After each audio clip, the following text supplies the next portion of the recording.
Halo, Hafiz di sini. Kali ini saya akan bahas tentang definisi kesuksesan menurut saya. Pada umumnya, kita sering mendefinisikan kesuksesan selalu identik dengan materi, status sosial, kepopuleran, dan kepuasan. Namun setelah saya pikir lagi, kesuksesan adalah hal yang sangat pribadi dan tidak bisa disamakan untuk setiap orang. Mari saya jelaskan kisah dari dua orang anak yang bernama Agus dan Ipul. Mereka baru saja lulus kuliah. Agus memilih untuk melamar pekerjaan, dan dia diterima di perusahaan besar dengan penghasilan yang tinggi. Agus sangat menikmati pekerjaannya. Ia kemudian dapat memiliki rumah mewah dan mobil yang bagus. Bisa dibilang Agus sangat sukses dengan apa yang ia lakukan. Semua kesuksesan ini datang dengan pengorbanan. Agus harus bersedia ditempatkan di luar kota yang jauh dari asalnya. Kemudian ada Ipul yang memiliki ide berbeda tentang apa artinya sukses. Setelah lulus kuliah, Ipul tidak melamar pekerjaan di perusahaan. Ia lebih memilih untuk mengikuti hasratnya, yaitu berbisnis, dalam hal ini berjualan secara online. Di awal perjalanannya, dia tidak menghasilkan banyak uang, tapi dengan berwirausaha, dia bisa mengatur waktu untuk bekerja, sehingga dia dapat menghabiskan waktunya untuk lain yang bisa dilakukannya. Meski ia tidak memiliki rumah besar atau mobil mewah, ia sangat senang dengan pekerjaannya dan kehidupannya saat ini. Nah, dari penjelasan saya tadi, mana yang sukses? Bagi saya, mereka sama-sama sukses. Sukses itu relatif. Ketika kita mencapai apa yang kita impikan, itu juga bisa disebut sukses. Anda pun hari ini bisa sampai titik ini, itu juga termasuk dari orang-orang sukses. Jadi, apa yang menjadi keinginan dan tujuan Anda? Jika itu tercapai, maka jadilah Anda orang yang sukses. Sebagian orang berpikir menjadi artis dan terkenal, banyak orang adalah contoh kesuksesan. Ada juga orang menilai bahwa dengan menghasilkan banyak uang, itu adalah sukses. Sedangkan bagi yang lain, sukses adalah memiliki hubungan yang baik atau memiliki banyak waktu luang. Impian kita tidak harus ditentukan oleh apa yang orang lain pikirkan.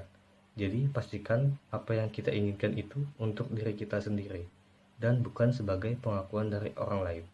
Tetaplah fokus di jalan kalian.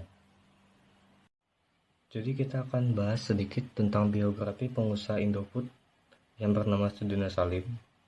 Dia adalah seorang pengusaha Indonesia yang lahir pada 19 Juli 1916 di Fuking, Tiongkok, dan ia telah meninggal pada tanggal 10 Juni 2012 di Singapura.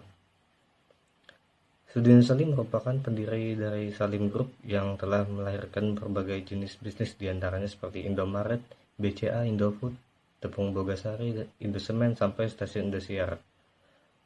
Pada awalnya, Lim sempat bekerja di sebuah pabrik tahu dan kerupuk.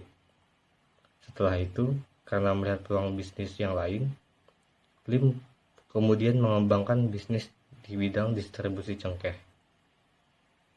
Setelah itu, merambatlah sampai ke bisnis baru yang lebih potensial, yaitu mendirikan Bank Sentral Asia atau BCA.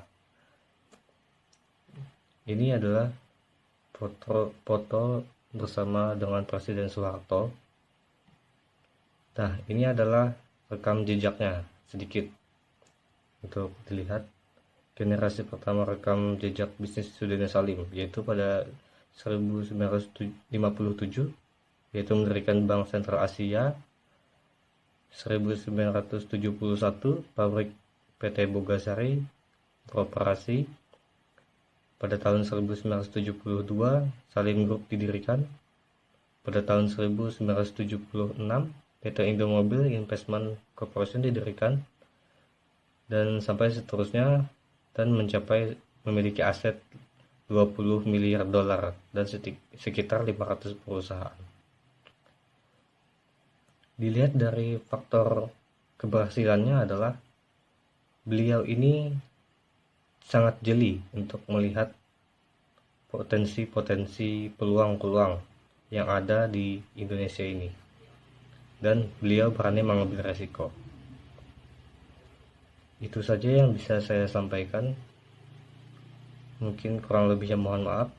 Wabillahi taufiq wal hidayah. Wassalamualaikum warahmatullahi wabarakatuh. Video saya kobok kali ya.